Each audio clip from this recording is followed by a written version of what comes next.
നീലമിഴിക്കൊണ്ടു നീ മെല്ലെ മൊഴിയുന്നുവോ നിന്നിലൊരു തെന്നലായി താനെ അലിയുന്നിതാ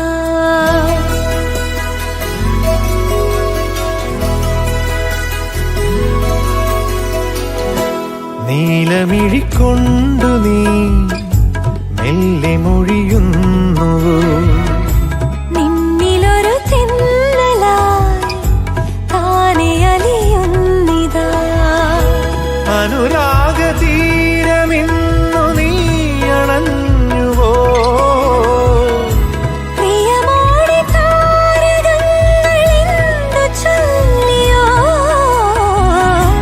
മിഴിതരാതെ മൊഴി തരാതെ ആരൊരാൾ വന്നുവോ മിഴി തരാതെ മൊഴി തരാതെ ആരൊരാൾ വന്നുവോ നീലമിഴിക്കൊണ്ടു നീ മെല്ലെ മൊഴിയുന്നുവോ നിന്നിലൊരു തെന്നലായി താനെ അലിയുന്നിതാ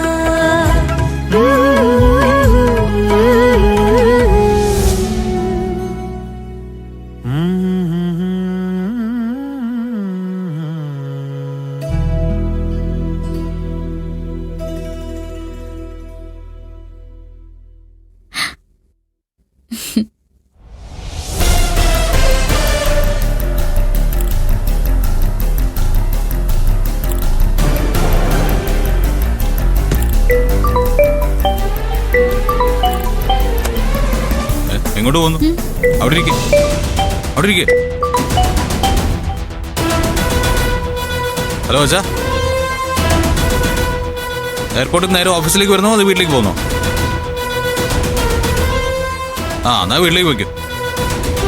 അവിടെ അച്ഛനെ കാത്ത് പരാതികളുടെ ഒരു കൂമ്പാരം തന്നെ കാത്തിരിപ്പുണ്ടാവും. അത് പരിഹരിച്ചിട്ട് ഇങ്ങോട്ട് ഇറങ്ങിയാൽ മതി.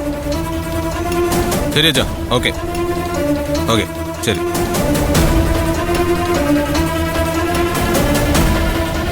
അച്ഛൻ തിരിച്ചെത്തി. നേരെ വീട്ടിലേക്ക്, അവിടെ നിന്ന് ഇങ്ങോട്ട്. ആശ്വാസായി. സാറ് വന്നു കഴിഞ്ഞാല് എനിക്കെല്ലാം തുറന്നു പറയാലോ. അതിന് തന്നെ ആരെങ്കിലും കൊന്നോ? എന്നിട്ട് ഈ ഓഫീസിന്റെ അടിയിൽ കുഴിച്ചിട്ടോ?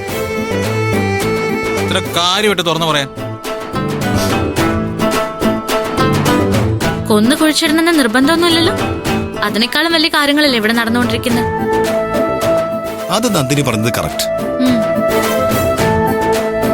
കൊലപാതകമൊക്കെ ഇതിനു മുമ്പിൽ എന്ത് ഈസിയാണ്.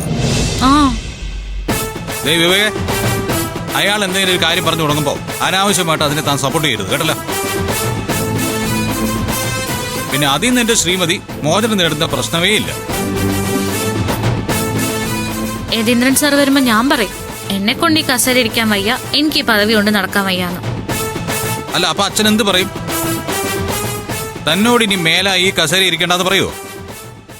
സിഇഒയുടെ പദവി വേണ്ടാന്ന് വെക്കാൻ പറയോ? പറയും. ഈ പദവിയുടെ വലിപ്പം യതീന്ദ്രൻ സാറിന് നന്നായിട്ട് അറിയാലോ.